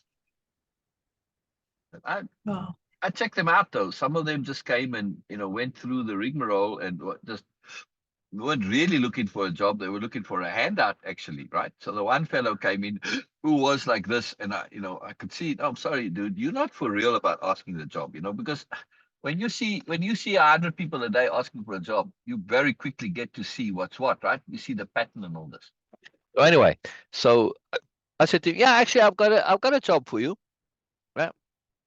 It's not going to pay very much, basically it's just a simple job and you'll get a nice meal out of it. And that's it, because he said, oh, don't you have food for me? I said, yeah, sure, you can work for it. First of all, when I said you can work for it, he was like a little bit doubtful, like, well, I asked you for food, not for a job to get food, right? And I said, yeah, you can clean out the grease trap. It's a terrible job, very smelly, very horrible job, right? And all restaurants have to have a grease trap, part of the way they build them up. Otherwise, all that grease goes into the sewage system and it causes problems, right? So, because the rats and stuff will eat the grease and anyway, all sorts of things anyway. But cleaning the grease trap, very miserable job. No, actually, it's okay. Never mind. Yeah, no. So just be aware, not everything is what it appears to be sometimes. But yeah, so in America, jobs are very plentiful and always have been. It's quite an amazing place. Yeah, that's why people want to come here.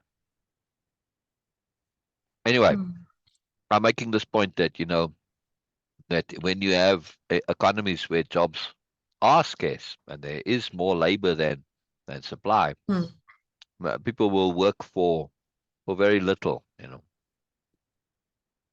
better than nothing. Right? And the Uber drivers work for themselves. Yes, they pay a commission to the company for sending them business, but they're not employed by Uber. Huh? They work for themselves. The bigger point is that angels do things that we don't comprehend. Take that example of the puzzle, right? With my brother. It comes from the example where I was doing the crossword, my brother came along, right? I have it elsewhere in the programs too. It's just paraphrased a bit here, right? Was my brother not being an angel at that point? At the time, I thought he's just been an annoying jerk that has, but full of himself to prove, look how wonderful I am, right? With how clever I am with the crosswords, right? And I just know it instantly and immediately, right? But actually was being an angel. Look how that incident has stayed with me and how much has come from it, right? Understanding we need to learn it for ourselves. Because I said, why am I miffed here? Yes, and my habits of thinking things through to the end. That incident led to so much angelness, a gift, a gift. He wasn't being a jerk, right? I mean, I thought so at the time, but nonetheless, despite what I thought, it was still a wonderful gift to me. Yeah. See? Angelness. Angelness. How cool is that, yeah? Yes. You have to make that effort though, to look at the thing. And that's why this is part of the culture of the new nobility. To them it's intrinsic, right? Because they learn it when they first come to Nobelia as an aspirant. It's all the time. They don't even think twice. And of course, on Nobelia, you're seeing that the goodness is more easy to see, right? But it's good training for when they leave Nobelia. They're so in the habit of assuming good intent that they apply it to everybody, right? Now, of course, out in the regular world, it's well, some people it's a little harder than others to assume good intent because, well, they're acting like jerks, right? But that even that helps us, right? Yeah. Now, think of it this way. Think of you being an angel, right? And the angel bureaucracy assigns you, sends you on a mission, like Naruto. They get sent on missions, the shinobi missions, right? Comes from the Hokage. No matter. The angel bureaucrats come, knock on your Mm, door. Beena, we got a mission for you. You want to take this mission? We're going to go down to Earth and, be an angel for a while. Earth, not down on Earth now, right? mm, As a mortal. Or anyway, any angel, doesn't matter. Doesn't really matter how you do it. Here's your mission, though. mm, This person needs to understand patience and tolerance and kindness, right? And they don't have an opportunity to apply this really because they live in a bit of an ideal world. So you got to go and be a jerk to them in order to get them to give them an opportunity to apply this moreness that they've been learning from Way-of-Impeccability and the Moreness Project. Yeah. mm, Because it's like, well, they are paper tigers, they call them, right? Or paper warrior, right? Or highway mm, surfer, where it's all mhm, theoretical. They haven't really truly had opportunity to test their skills in a real world challenge. So that's your goodness here.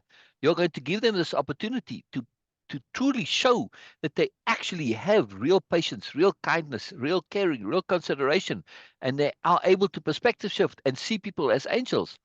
You got to go be that jerk so that they get this opportunity. Would you take that mission, Bean? You can decline it. It's Yeah, I'd say completely and utterly voluntary.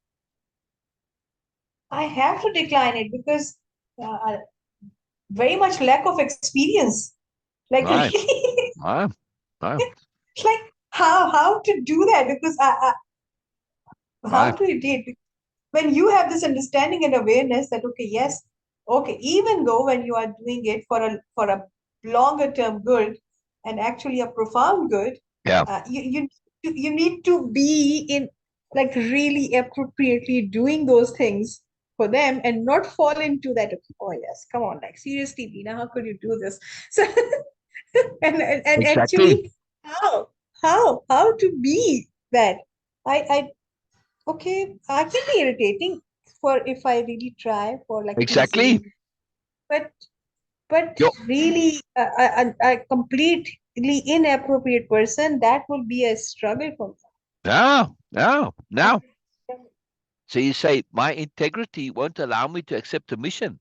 I would like to, but I won't be able to do it properly. Okay, we understand you have more to learn. No problem. We just thought we'd offer it, and off they go to the next person. Eventually, they find somebody who can do it. Yeah. Exactly. So my point is, when we encounter jerks, we have to be inordinately appreciative of the skill it takes to be a jerk deliberately, even though they don't have a memory of signing up for this mission. Doesn't matter, right? We understand the intent. Profound, profound, profound, profound, right? A very magical way of looking at the world. It is, Yes. it is Yes. truly, it's why the origin story is a very core, pivotal uh, point of the whole book, right? That chapter is so huge. And, like Donna said, she reads that chapter over and over and over again, right? To really connect to that.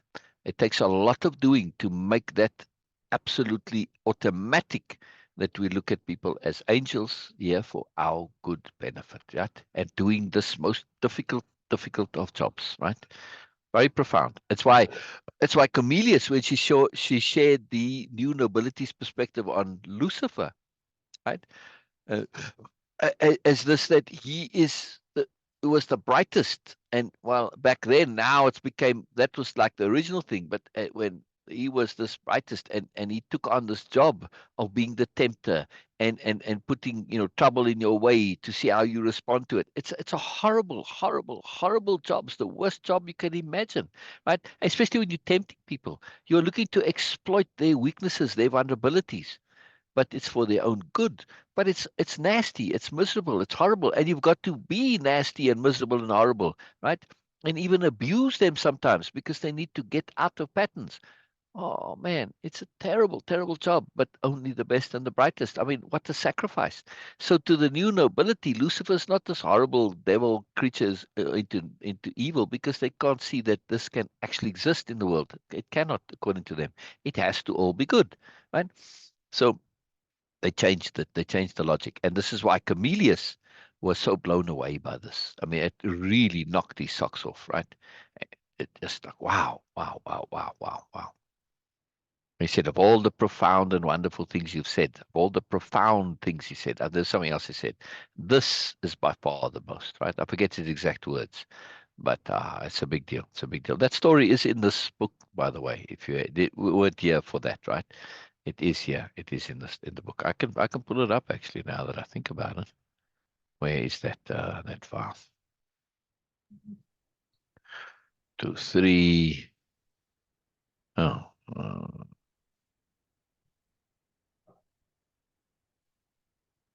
oh, I keep getting that one. Where's the other one? Oh, I see. Oh, it's this one. Yeah. Okay. Okay. Let's read that. Let's read that since we're a bit on that. Let's read that little part. Lucifer. All right. Uh, Biella explained how the new nobility made the effort to find good in everything. She had wanted to relate this to something in one of Camillus's fields of expertise. He was a scholar from a classic world. The new nobility were fond of mythology. They used it often, ancient mythology, and mythology of their own making. Biella had explained the new nobility's perspective on the ancient myth and its social value, and more so when we realize the value of the devil. He's there to make us think for ourselves. Then the myth of Lucifer makes more sense. He was the best and the brightest. To the new nobility there was no fall. Lucifer undertook the most difficult task of all, a despicable task, but one which requires the utmost integrity and commitment, for it is odious. The task is the task of sowing doubt and contradiction. The new nobility see doubt and contradiction as essential if we are ever going to rise above the traps of simply believing what we are told. Wow, now that I reread that, wow, that's blowing my socks off too. This is probably the root of all evil, or one that causes a lot of it, unless we learn to think for ourselves and develop the capacity to say, no, whole world, you are wrong on this. It will never get beyond the influence of evil people, because it is so easy to manipulate from a position of authority. It is all too easy to be an unquestioning drone. In this scenario, Lucifer is, of course, a fantastic agent of good, doing a dirty but much needed job. It makes a lot more sense to the new nobility within the logic of the grand system. Biala had been struck by his reply. Camillus had said, of all the profound, insightful, and beautiful truths I have heard you elucidate, this probably takes the cake. It's not a simple thing. To see what we tussle with and fight against is as important to our success as what we uphold and fight for. Wow, look at Camillus's reply here, right? It's not a simple thing. To see what we tussle with and fight against is as important to our success as what we uphold and fight for. Yeah, very important. Very important thing. Yeah. Yeah, this Yes. actually I have to edit you a little bit here. It's not a simple thing. Yeah, it's one sentence, but you put the capital there. Very powerful, very powerful. So just, this is the magic of capital P, capital S perspective shifting. Yes. You learn to see things it's not quite the way I thought, right? And to add to this, right? I mean, yeah, you could add in that quote, right, which they say so regularly: the world does not work the way we think it does. When Yes. we adopt this, and we truly adopt this, we start to say, wow, wow, wow, it's all different to how I've been told and how I've been believed. Now, when you think of the grand system, why don't we have a system that makes sense from the get-go? Because we are still too immature in our psychology to be able to adopt a positive system and have and make it our own and have those doubts, right? And make it our own. It's working. It's fantastic. Why do I need to rethink it? Why do I have to refigure it out? That takes a lot of sophistication, a lot of skill, a lot of integrity, a lot of impeccability, right? Until we, at that point, we need a broken system that doesn't work, that forces us to say, man, this isn't working. I need something better. And then we start questioning. And through that questioning, right, we start to learn and say, oh, this isn't working. And that's how we develop our own awareness and we create our own system, right? So we need a broken system. But the only way we are going to do this if we have self-honesty. We need to have that honesty to say, but everybody says this is the way we're supposed to do things. We should do it. But it's not working. It's not right. Have to have that self-honesty, right? If you don't have that self-honesty, you just buy into it all and you go along with it. And well, I don't really agree with it. Doesn't make any sense to me. I don't like it, but well, whatever, Yeah. And you start buying into the lies and the BS, right? So of course, now when we said there about evil people, of course, evil people are just angels acting as evil people, right? They're necessary. They're part of the whole grand system, doing dirty jobs like Lucifer, right? They're his minions, but they're minions of good, not minions of bad. Yeah, very Yep. magical, very different way of looking at the world. Different way of looking at it. Yes. Right? I mean, those people that are evil, they force us to do good, to be proactive, to take a stance, right? To not accept, and so much value comes out of it, right? So much value, so much value.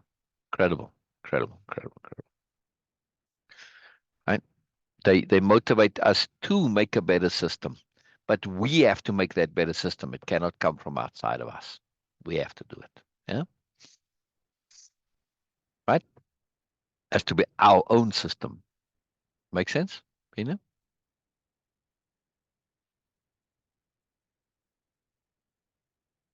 Say again, Beena? I lost you. Are you muted? Sorry. Oh, Yes, I was. say again. No, no, always surprising. Ah. Always surprising.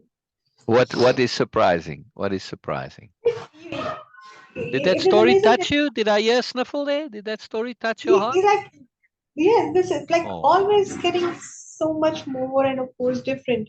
Oh wow, okay, again, okay, so, oh wow, again. So this is ah, surprising for me, ah. yes. Wonderful, Beena. Wonderful, wonderful, wonderful. That's why you're so marvelous, like Norma, you guys have such incredibly beautiful, large, wonderful, fantastic hearts. You are all heart. Yeah. Yeah, it's too brilliant. Too awesome. Too awesome. All right. I just want to check if there's a comment from Norma. I have to refresh. Other than that, we'll end. We'll end it. Have you eaten, Beena? Other than that, we'll end. No, actually, because everyone was busy. So yes, Ah, Amy ah, is not ah. at home. When Farouk is not at home, so like okay.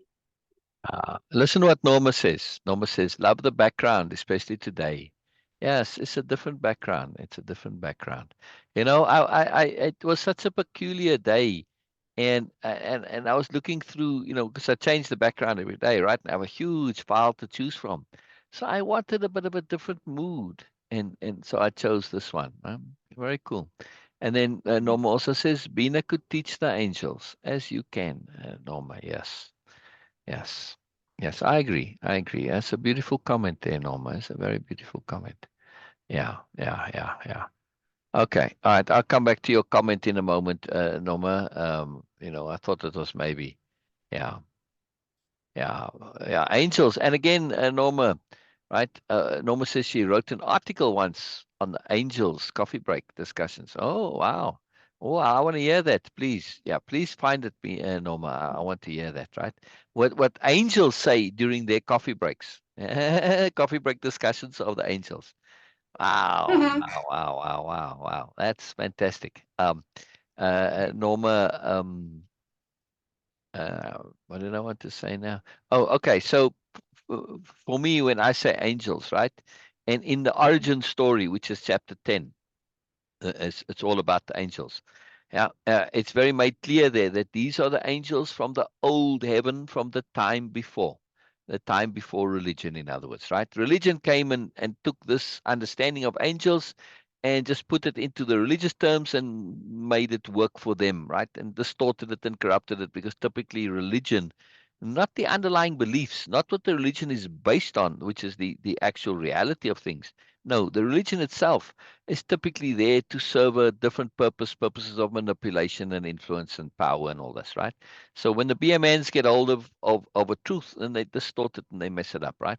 But when you understand that from the new nobility point of view, from them, these are angels from the old heaven, where it's just angels, right? That's it. There's no other thing there, right? Just angels. Yeah. Yeah, so different. It's a non-religious understanding of angels, just alternative beings. Yeah. They are materializations of intent. Yes, much as you could say our cats and dogs as pets are materializations of intent. Yes, okay, we know we tame them and train them, but they bring us so much more, right?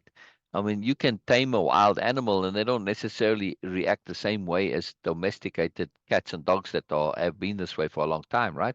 Where they're kittens and that, they react differently, right? So when we understand materialization of intent, then we start to understand angels in a different way, right? That we need this, we want this in order to satisfy the great intent that we all share, which is the intent to awareness, or you could say the intent to moreness, right? We have this intrinsically, inherently in us because we've come to realize that simply surviving, we had an intent to survive at all costs. And then we realized, no, wait a second, sometimes the cost of survival is too much. And if I'm just surviving, but I'm miserable all the time, and likewise, my children are going to be miserable and their children's children and so on, then what's the point of survival if there's no evolution? Especially if your survival is fairly miserable, then it's just suffering, continued perpetual suffering. It's just completely and utterly pointless. So at some point, if we say, well, survival kind of sucks, I'm so bent on survival, but all I'm doing is I'm perpetuating and a perpetual suckiness. Nah, this is no good. So we have to evolve, right? And that's when we realize when we have this intent to evolve, which is an intent to moreness, right? And attend to awareness, because in order to really know what's going on, you need the awareness, right? In order to connect to moreness, you have to be able to comprehend what moreness is. So it all comes back down to awareness. And this is now, then when we have this intent to a moreness, we start intending things that will assist us getting to that moreness, right? And we start intending things like angels. It's complicated, but intent is a magical thing. Yes, it's very profound. Very, very, very profound. Brilliant. Anything to add, Beena? Sorry, say it again. I said anything to add. Okay, just want to say, because we are wrapping it up. So everything, when we are focusing on something, is because One moment, Beena. I want to interrupt you. What touched your heart exactly? you are asking me or you are asking I'm asking Norma? you, Beena. Beena, what touched your Yes. heart exactly? For me, it was when I was assuming something about angels, and especially in the story, and it came out in a completely different way because of the perspective shifting. And I was like, oh wow, okay, so even the what is the word for that? The cruelest? Yes. Yes. Yes. Yes, uh, they also have that the other side, and this side is always Exactly. existing. So that is something Exactly. very very touching for me. Yeah. Yeah. To see people that are, like Stalin or Hitler Of as course. extreme examples of angels doing what is good, this takes an enormity of character, of skill, of discernment, of awareness. It is a very profound thing. You're not excusing the actions. You're not saying, oh, what they did was good. No, they are doing stuff that's bad. But to be able to Exactly. do bad in the light and the consideration of doing a greater good, this is an incredibleness. And this, Beena, this point, this understanding of doing things that aren't nice, but they need to be done for the greater good, and especially the longer term, multi-generational greater good. This is exactly the original story of the Council of the Gods, right? Yes. They're calling it a council because they have come to see that this is how the universe works, but they've also come to see that the universe works through them. They've been misusing their powers, and now they need to use them more appropriately. And they come to these crux points in the evolution of humanity, which is their mandate to assist. And they say, "Oh, wait a second, the story starts right where they come to a decision. Well, there's a preamble before that, but nonetheless, right, where they're starting to come to Columbus. Yes. Now, of course, the gods, the council of the gods, it's all the gods from all around the world. Yes. So this is at the time, right? The Renaissance stuff is happening, all sorts of stuff coming about. Yes, potential shift in humanity from True. the system that's been around with the Romans for centuries. Yeah, I mean, literally. I mean, this is in 1490 somewhere around the years the council, right? That they're calling this because two major things have happened. First of all, the Roman Empire has finally come to an end. It's been around for almost 2,000 years, right? From before BC, and it's now almost 1,500. So they were around, I think, 200 or 300 years BC, somewhere around there. So roughly 2,000 years, right, of this Roman rule. Has the world changed? No, pretty much stayed the same. However, with the Renaissance coming and new technologies, new inventions, new thoughts, new ideas, right? It's not just a Renaissance in terms of technology, it's also a Renaissance in thinking. But what happened with the Renaissance? Yeah, the wealthy simply appropriated all of that new technology and kept it for themselves. And sometimes they used it, but for the most part, they got the profit out of it and the people didn't, right? And they still stayed peasants. So the Renaissance wasn't working. Yes. It wasn't having Hmm. this hope for effect that the gods were hoping. Finally, humanity is going to evolve and saying, wow, we've had the system with the Romans for 2,000 years. And it's like, really? Has this been really working and helping? No, we're still where we were 2,000 years ago. It's not all that much difference, right? There's a little bit. Yes, we got better roads, you could say. But other than better roads and maybe with the aqueducts, better water availability, fresh water availability, and stuff like that. But really, for the most part, most of us we're still peasants, right? I mean, all right, maybe we in the army and you get a bit more, maybe, but still. Bottom line is, you've got this great disparity still, right? And difference between the haves and the have-nots. System not working. Hopefully, with the Renaissance, it's all this new technology is not going to work. So Jesus and Mercury get together and they figure out the plan, right? Well, they had a bit of help. The universe sent them something from the future, a grand extrapolation from, they call him the philosopher, right? And this is a grand extrapolation done in the future. And they sort of get some ideas from this and they understand that the key to change is wealth. Wealth in the enormity where there's enough wealth to trickle down for the people at the bottom also. But then they take well, this extrapolation takes that even further and you get to automation and all of this and universal basic income and et cetera, right? So they say the key is wealth though. All right, anyway. So now they're at this crux point where they say the Renaissance is not working. The Roman Empire's collapsed with the fall of Constantinople by the the Ottomans, right? They finally succeeded in that, and with that, the Roman Empire finally collapsed. Now, a lot of people think that this happened somewhere like 600 AD or 800 when Rome was sacked by the barbarians. But no, all that happened during that time is that really the center of the Roman Empire just moved to Constantinople away from Italy, right? It was still around. I mean, all that, it's called the Byzantine Empire. Why? I don't know. The historians call this because the people then at that time in that part of the world, they call themselves Romans. They didn't call themselves Byzantians. So they call themselves Romans, right? And also in the West, the Roman Empire went into the church, right? The Roman Catholic Church. They had the same effect. And the Pope was basically the Caesar, right? It was the same thing, really. At some point in time, they were one and the same, right? So we think of the church now as separate, but for a long time, and many of these, the cardinals, for instance, they had their own little armies. A lot of stories about that too.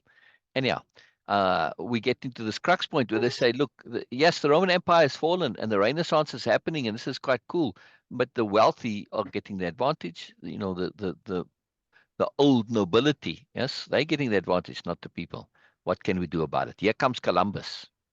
And Columbus is like, well, he wants to sail west to get to India, right? Remember this, that people don't know this. A lot of people forget this. He didn't sail out to discover America. That was a mistake, was an accident, right? He was trying to get a shortcut to India because a little bit before that, the Portuguese were sailing around the Cape, right? 1488, Bartholomew Diaz landed in Cape, right?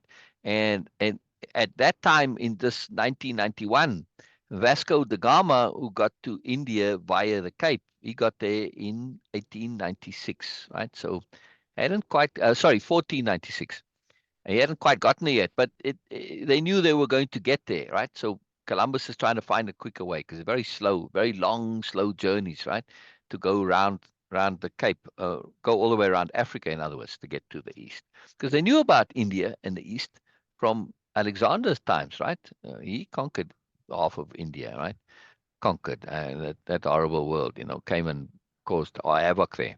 Anyway, so they know about it, but they can't go over land because there's all sorts of problems in there. So they're trying to go by sea because you don't have people in the way that want to kill you and all this. Anyhow, so now they have a dilemma though, because Columbus doesn't know America's in the way, but the gods know America's in the way, and they already can see right from the mentality and the mindset and from the little bit of interaction that these explorers have had when they land on the coast, right? They just take what they want because, well, might makes me right. I've got the power, and these are savages, and they don't count. So they know if Columbus does hit America, right? This is this vast, unopened country and lots of natural resources that the greed and all of this of that culture is going to basically cause a problem, right? And it's going to be a massive problem for the Native Americans. So they have to make this decision, and that's what the council is about. Do we enable Columbus or shut it down? Right? They have to interfere. The universe is giving the gods this opportunity to decide here, right? It can go either way, right? So this is what the council is about, deciding. But then Jesus and Mercury come and they say, well, under normal conditions, we'd say no, because you're just going to have this the European feudal system extend to America. Not that the tribal system with the chief who's the top dog is that much better, but it's a little bit better. At least you don't have the huge mass scale wars that you have here and all that, right? So yes, there's improvement, but still the guy at the bottom isn't living a wildly better life. A little bit, yes, there's more spirituality, etc. But at the end of the day, not really, right? Uh, uh, but still, it is better. So now we have to say, why should we interfere? Just it's happening. It is what it is. Yeah, but you're going to end up with a slaughter of all these people and a worse system in a whole two continents. But if you don't interfere, what happens, right? So then they come up with this grand extrapolation to say, yes, that when you look at it longer term, though, and if we interfere in the right way, we can have this become an engine for greater change, right? So they understand that there's going to be the sacrifice, But they say, what's the good reason for it? Why? Because this place is so open and there is such tyranny. We are going to do two things. Yes, we're going to have the greedy people and they're going to do all the horrible things. However, because of the guilt that's going to come from this, because there's always that conqueror's guilt, we are going to manipulate and leverage the conqueror's guilt into democracy. So now they not only start with, interfering and getting Columbus to go there, they interfere with the settlers, right, and the American Revolution, against the feudal system, right? And there's all those ideas in the American Constitution, right? And not having a king and all of the stuff. This is the seed that leads to the world change. Why? Because America's this big place that has all these natural resources, so it can get to be wealthy. And they see, for instance, that that this will happen fairly soon because of the natural resources and having a market. I'm trying to explain a very complex situation very quickly, but they extrapolate it and see that through the wealth and wealth from democracy, this idea of democracy will shift. Yes, and look at our world today. We're not quite at the end of the extrapolation yet, but the world is radically, radically different to what it was even a few hundred years ago. And in terms of, world change for the species, the average person living today is there. I mean, you work for minimum wage today. Your standard of living is a zillion times higher than it was for the peasants all of those other centuries. Yes. Mm. Yep. I mean, for one thing, your life isn't forfeit to the whim of the nobility, your lord that you work for, lord. Yeah, right. I mean, they could just kill you because they feel like it, and nothing you could do about it. And it's just sort of accepted, whatever. Yes, technically there were laws and all this, but nonetheless, what did you work for? You basically worked for food. Yes, and basic clothing. I mean, you were at the very bottom of what it is, to exist. A miserable existence, absolute miserable existence. And all those wars that were constantly going on. Who suffers? The farmers, the peasants, right? The soldiers come, they need food, they take what you have. That's it, because you have some a little bit. It's terrible, terrible system, right? So when we look at today, that if you suffering today, well, typically you're either suffering because you have something absolutely wrong with you, some illness or in your mind, right? Something is defective, or you just, you know, you kind of fell down somewhere, your life collapsed, whatever. But this is fairly rare. There's no need for it. It's not automatic, right? I mean, like I said, you with a little bit of effort, even working for minimum wage, you can have a decent life, right? I know a good friend of mine, right? He works on the golf course, and what he does is when you bring the golf cart back, he cleans your clubs, he puts the carts away. It's a very basic job, and he gets good tips. Boy, this guy has a fantastic life. I mean, he's got a yacht that he's bought, like a motor launch that you go on the lakes with, and any kind of gadget that you can think of, motorcycle, this big screen TV, whatever. Right? It doesn't take much when you learn to utilize what there is to have a really great life. Yes, all the UPS drivers. Many of them will tell I just do this because it pays. It's paying for my kids to go through college and all this. But really, I'm a musician, or really, I'm this, or really, I'm that. They do other things, but this job allows them to pay for all that and have a good life where they can do all of this stuff. Right? When you were a peasant, you didn't have any of that available to you. Right? None, none. I mean, just it wasn't available. So big shift, big shift. Anyway, so this is again to understand, and in the book though, it takes things like the Second World War and the First World War, and it explains why these were necessary, because they come about through this meddling of the gods. Well, it's not really meddling now. Now they've learned how to do this appropriately. Okay, they don't always get it right, like with the First World War. Right? That was the war to end all wars. It's called the Great War. First World War was called the Great War, the war to end all wars. Right? But what happens? Let's see, 18 to 38. That's 20 years later. 20 years later, one generation is another world war even worse. Right? First one didn't work. Second one had to be worse. Yeah. And look at all the lessons learned. Right? after the First World War, they got so much wrong, the nations, but then that didn't work. And then we got Hitler as a result. They learned from that, right? So this is a huge difference. The world changes because of a very significant shift at the end of the Second War, the Marshall Plan and the United Nations, but particularly the Marshall Plan, which was the reconstruction of Germany and Japan.